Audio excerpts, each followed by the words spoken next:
আসসালামু আলাইকুম। যেহেতু এখন টমেটোর সিজন, টমেটো প্রায় সিজন শেষের পথে। এখন বাজার ঘাটে সব জায়গায় প্রচুর টমেটো পাওয়া যাচ্ছে এবং কম দামে 10 টাকা করে কেজিতে এখন টমেটো বিক্রি হচ্ছে। তাহলে এই টমেটো সারা বছর সংরক্ষণ করে রাখার জন্য অনেকেই সস তৈরি করেন, কিন্তু বিভিন্ন সময় দেখা যায় সেই সস হয়তো 2 দিন, 3 দিন বা 10 দিন, এক মাস, এক মাসের মধ্যে সেই সসটা নষ্ট হয়ে যায়। কিন্তু আজকে আমি আপনাদেরকে দেখাবো কিভাবে সস তৈরি করে রাখলে 1 বছর ধরে আপনি একেবারে পরিপূর্ণ ভালোভাবে সসটি সংরক্ষণ করে রাখতে পারবেন এবং প্রপারলি টমেটো সস কিভাবে তৈরি করা হয় সেই রেসিপিটি আজকে আপনাদের সাথে তুলে ধরবো।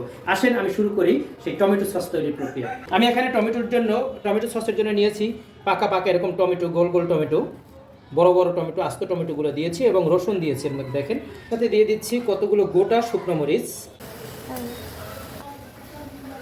আমি এখন চুলা বসিয়ে দিয়েছি। টমেটোটা এতক্ষণ টমেটোটা জ্বালানোর পরে এই অবস্থায় আসছে। এখন এটাকে আমি ব্লেন্ড করে নেব। এই পর্যায়ে আসছে। আমি এখন এটাকে ব্লেন্ডারে দিয়ে ব্লেন্ড করব।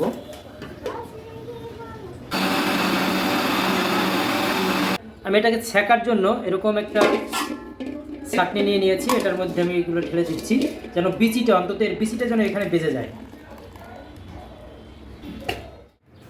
আমি এখানে নিয়েছি টেস্টার, 3-4টা এলাচ, দারুচিনি এবং গোলমরিচ ও লং।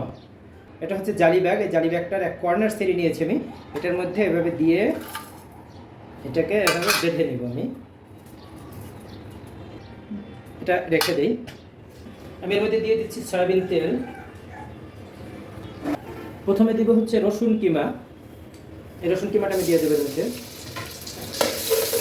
রসুনটা যখন হালকা বাদামি হয়ে আসছে তখন আমি এর মধ্যে দিয়ে দিচ্ছি পেঁয়াজের কিমা।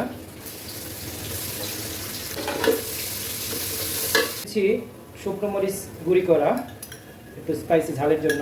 আমার এটা ভাজা হয়ে গিয়েছে। এখন আমি এর মধ্যে পিউরিটা, যেটা আমি সেকে বের করেছিলাম, সেটা আমি দিয়ে দিচ্ছি।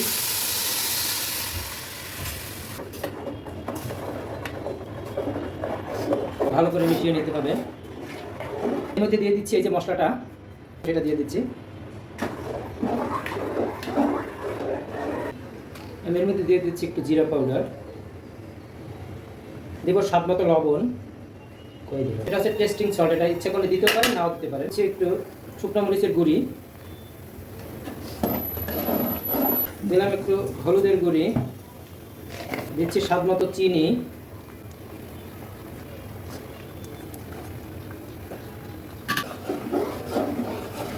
পানিটা একেবারে টেনে যাওয়া পর্যন্ত, এই যে পানি পানি দেখছেন, এটাকে থিকনেস না আসা পর্যন্ত এটাকে বারবার লাগতে হবে, নিচে যেন না লেগে যায় সেদিকে খেয়াল করতে হবে। থিকনেসটা বাড়ানোর জন্য আমি এর মধ্যে দিয়ে দিচ্ছি কর্নফ্লাওয়ার। কর্নফ্লাওয়ারটা দিলে থিকনেসটা বেড়ে যাবে।